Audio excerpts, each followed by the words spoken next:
Hey guys, welcome back to the video lessons for Calc BC.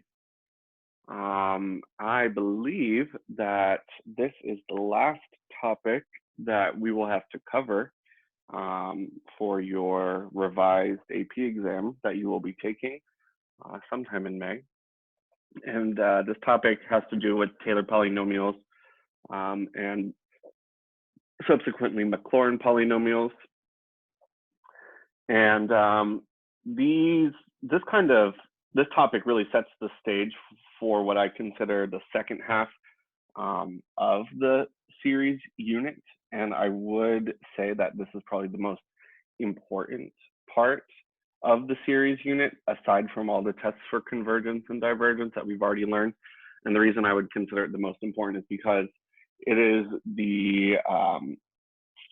it kind of ties everything together that we've already been doing, and it leads us into the discussion of power series, and it really opens up an entire new part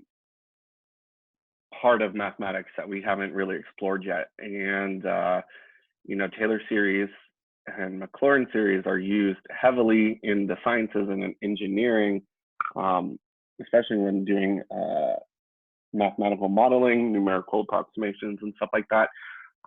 So it is very important. So although we will not get into Taylor series, Maclaurin series, and other power series representations of functions, I would strongly suggest that you kind of do some self-study, either through Khan Academy or something similar, to kind of learn that skill.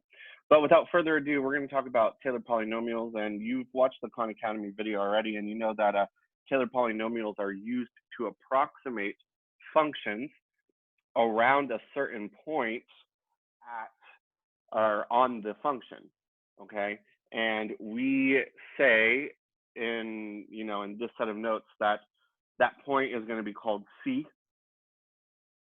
Then to approximate a Taylor polynomial for the function at C, we follow this formula right here. And as you can see, it is a series of terms that, the first term is just f of C, the second term is, incorporates the first derivative times this x minus C term. And if you do ignore all of this other stuff, then this just gives you the equation of the tangent line at that point on your function. And so what we're doing by not ignoring all these other terms is we're kind of taking that tangent line and, then we're going to make it a parabola, then we're going to make it a cubic function, and then a quartic function, and so far and so forth. And we're essentially going to try to make our quote unquote tangent line fit to the best of our ability, our function. Now, so this very important discovery in mathematics is named after Brooke Taylor, an English mathematician. And then as well, and I don't know the history behind this, but it seems kind of shady to me that you have this guy, Colin Maclaurin, who comes along and says, okay, well, I'm going to generalize this for C equals 0. And then we get this very eloquent formula here, where we're not even dealing with C anymore. We're just dealing with derivatives at 0. And it's really nice and easy. So I don't really know the relationship between Taylor and Maclaurin personally, historically, but yeah, I guess they helped each other a lot. All right, in example 1, and guys, I'm going to be doing a lot of erasing in this video because I don't have a lot of space. So please pause the video whenever you see fit to add in. The question says, suppose that f is a function which has continuous derivatives, and that f of 2 is equal to 1, f prime of 2 is equal to -3, f double prime of 2, sorry, that shouldn't be there, is equal to 5, and f triple prime of 2 is equal to -7. Write the Taylor polynomial of degree 3 for f centered at C equals 2. Okay, so here's what I know. if I'm going to have a Taylor polynomial of degree 3, that means I'm going to have 4 terms total, and I need to know most what f triple prime is at 2, okay? So, going back up, we're going to look at this formula right here, and n stands for the degree. So our third degree Taylor polynomial of x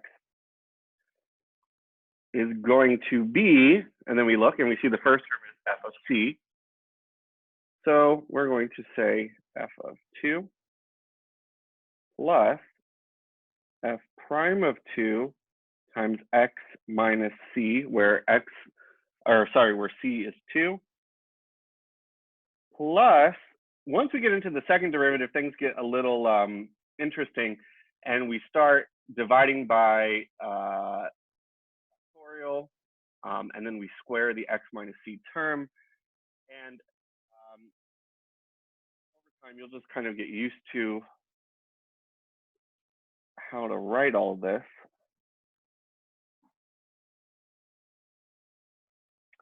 And then our final term is f triple prime of 2 all over 3 factorial times x minus 2 cubed, okay? And so when we look at, let's just kind of look at these two terms to kind of do some pattern recognition. You do notice that I'm using the second derivative, so I know to divide by 2 factorial and raise this term x minus c to the second power. Same thing here, if I'm using the third derivative, I'm going to divide by 3 factorial, and then this x minus 2 term is raised to the third power, okay? So if we notice, going back to the problem statement, my Taylor polynomial of degree 3 should have 4 terms. And as far as I'm concerned, I have 1, 2, 3, 4 terms. All those terms are right there. So we're good to go.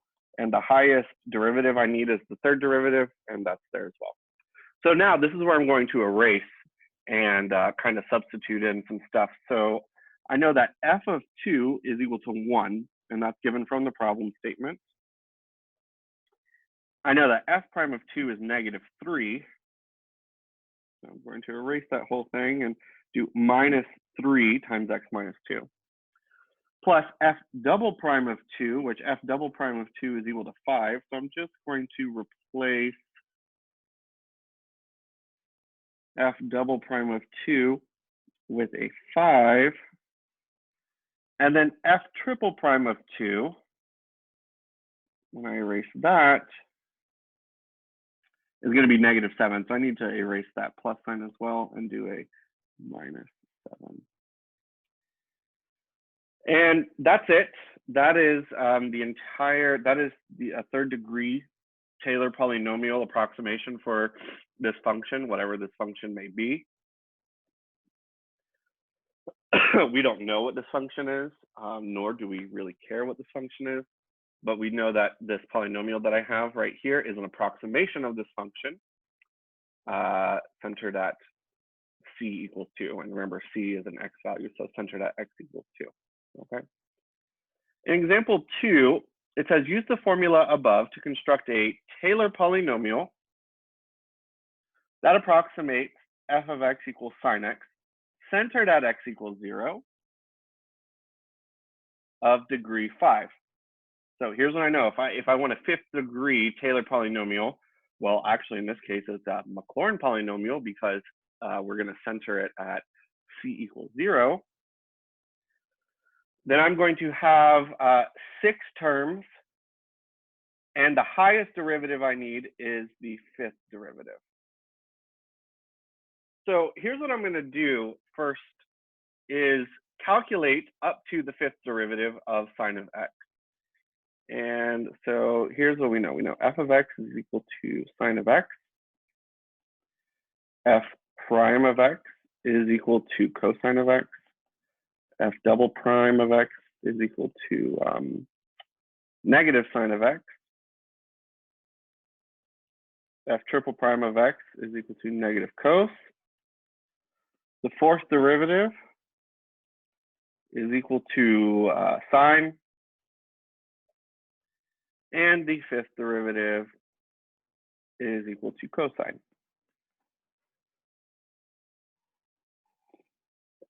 Okay, so let me just kind of double check my work. Sine, cosine, negative cosine, sine, cosine. Yeah, we're good. Now what I want to do is evaluate each of these derivatives at x equals 0. So I know that f of 0, so sine of 0 is equal to 0. F prime of 0, which is the cosine of 0, is equal to 1. F double prime of 0, so negative sine of 0 is equal to 0. F triple prime of x, or sorry, F triple prime of 0, so negative cosine of 0, so negative 1. The fourth derivative at 0 is equal to 0, and the fifth derivative at 0 is equal to 1. An interesting pattern arises. At each even derivative of f, we see that that term is 0, right? So every other term in our Maclaurin polynomial will cancel out, okay? I'm going to go ahead and erase the purple. So if you haven't copied the purple down thus far, please do so. I'm going to erase it.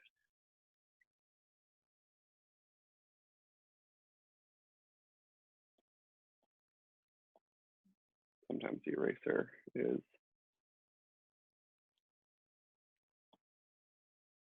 plays games with me. Okay, so here's what I know. I want a fifth degree Maclaurin polynomial. So I want p sub 5 of x. And we start with f of 0 plus f prime of 0 times x minus 0 plus, I'm going to move this for a second.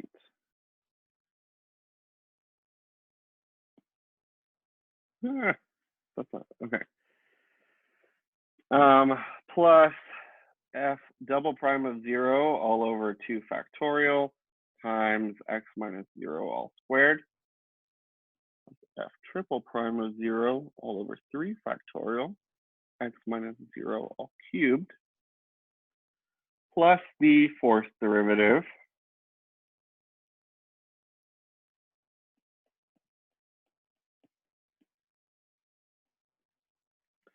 and finally, because this is a fifth degree Maclaurin polynomial,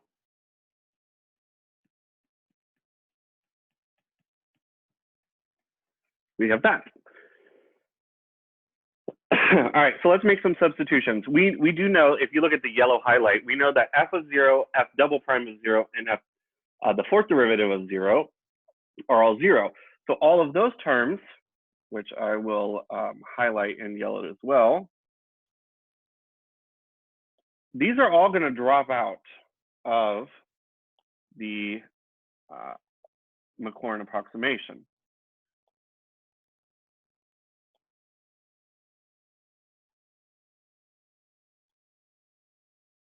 Okay, so let me just try to clean these things up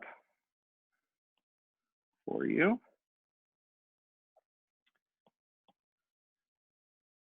I'm going to try to get fancy here if I can. Nope, I don't want that.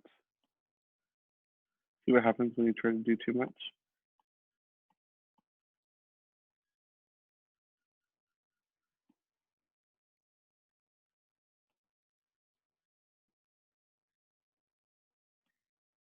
Oh, dang. It took the 3 factorial.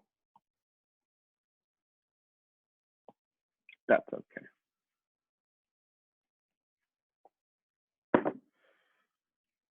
Sorry, guys. Hold on one second. Okay.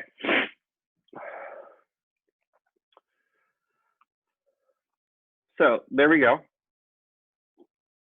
now we're just going to erase our terms. We know that f prime of 0 is equal to 1, so let's just make that a 1.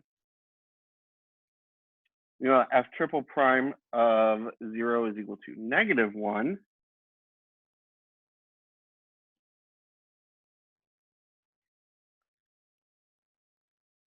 And then we know that the fifth derivative of 0 is equal to 1.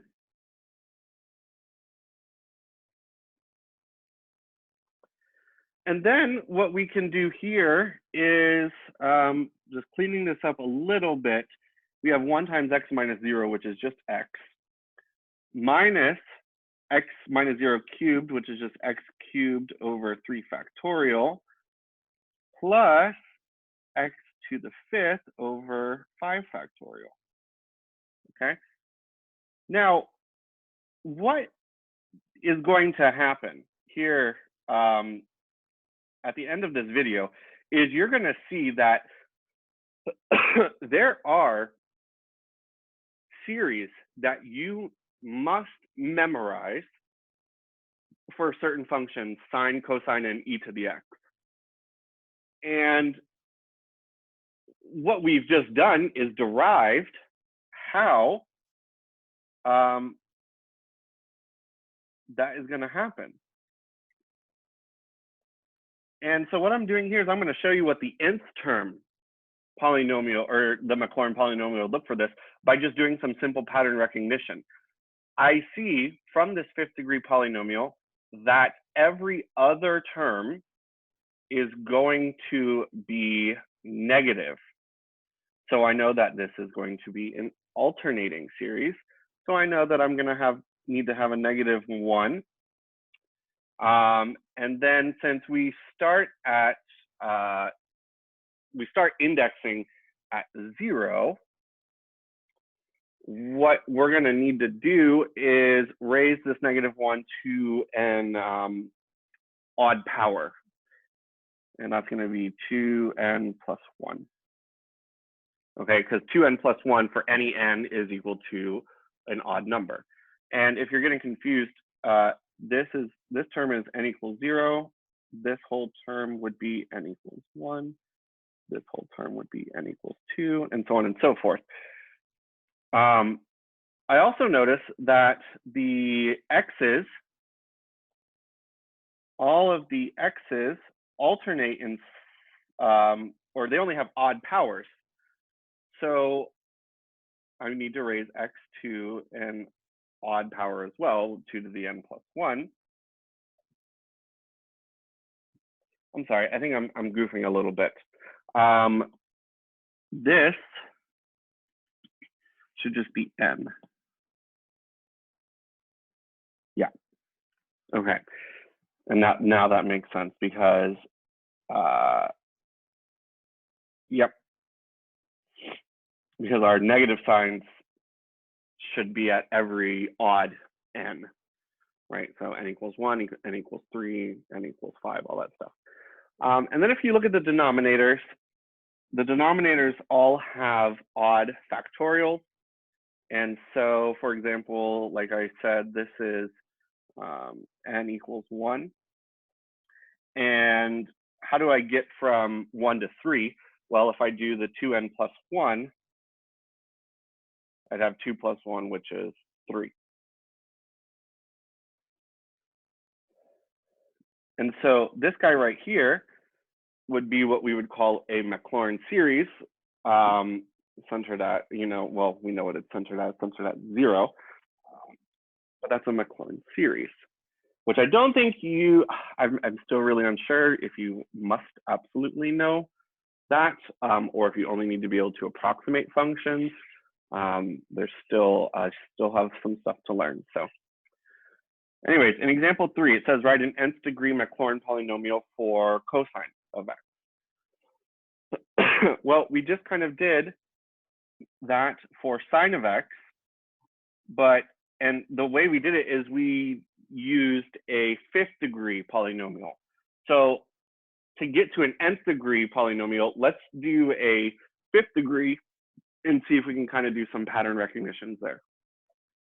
So we're going to follow the same sequence of steps. I want up to the fifth derivative. And we know since it's a Maclaurin polynomial, we're going to center it at 0.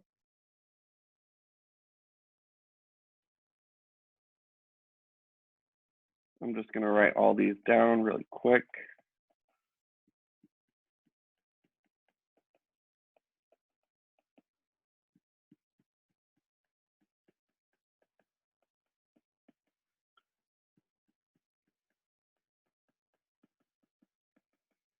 All right.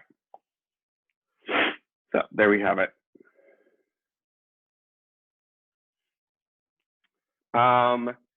And then we're going to evaluate all of those at 0. So f of 0 is equal to 1. F prime of 0 is equal to 0. F double prime of 0 is equal to -1. F triple prime of 0 is equal to 0. The fourth derivative of f at 0 is equal to 1. And the fifth derivative is equal to 0. And once again, we see our pattern recognition, except for this time it's all of the it's all of the odd derivatives that are 0. So it's all of the odd derivatives that will cancel out. So let me just go ahead and erase all this.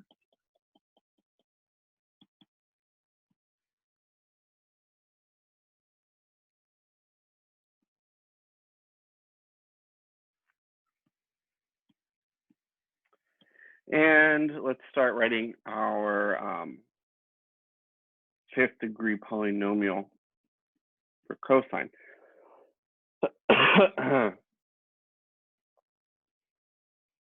So I have f of 0 plus f prime of 0 times x minus 0 plus f double prime of 0 all over 2 factorial times x minus 0 all squared plus the third derivative at 0 all over 3 factorial times x minus 0 all cubed plus the fourth derivative at 0 all over 4 factorial x minus 0 to the fourth plus f, the fifth derivative of f at 0 all over 5 factorial x minus 0 to the fifth.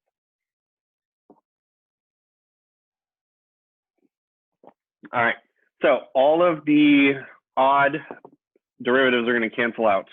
So we are going to say goodbye to f prime. We're going to say goodbye to the third derivative and the fifth derivative. Okay, and then let's do our magic.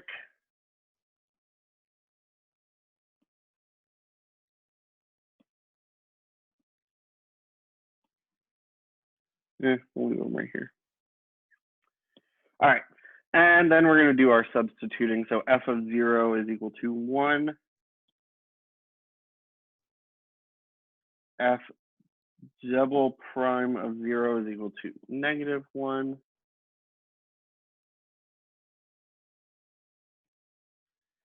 And the fourth derivative at 0 is equal to 1. So here's what we end up with. 1 minus x squared over 2 factorial plus x to the fourth all over 4 factorial. And so what we can do is, once again, we can generalize this for n terms. And okay, we notice that x is always going to have an odd power no matter what n is. So x could be raised to 2n because 2n will always give us an even number.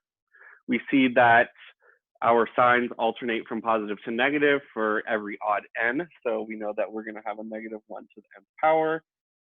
And then since all of our denominators are being divided by an even factorial starting at 2, we can say 2n factorial. So this right here, the nth degree polynomial, I guess it would be appropriate for me to change this to p sub n, is -1 to the nth power times x to the 2nth power all over 2n all factorial. And this is the Maclaurin series for cosine. And then finally, we have example 4. Write an nth degree Maclaurin polynomial for f of x is equal to e to the x. Now, this one is going to be pretty simple because e to the x has, sorry guys, there's text coming through. E to the x has, the derivative of e to the x is itself all the time. So all of the coefficients are going to be 1. So we know that f of 0 is equal to 1. F prime of 0 is equal to 1. And we know this is true, let's just say, for the nth derivative. No matter how many times we take the derivative of e to the x, its rate of change is always itself. So our Maclaurin polynomial would be 1 plus 1 times x minus 0 plus 1 over 2 factorial x minus 0 all squared plus 1 over 3 factorial x minus 0 all cubed. I will do one more term just for just to show you guys. But anyways, it would just go on and on forever until it was 1 over n factorial times x minus 0 to the nth power. And we know that this term right here, whoops, I erased when I should have highlighted, is just x to the n over n factorial. And that is the Maclaurin series for e to the x. So as far as I understand, these three need to be memorized. And then you will be expected to write a Taylor or a Maclaurin polynomial for any function, but these three should be memorized. Now, I think the purpose of memorizing them is for something that comes later, which I don't think will be tested, but regardless, make a flashcard or 3 and get these memorized. All right, I will see you guys in the office hours. I hope you guys are doing well and take care.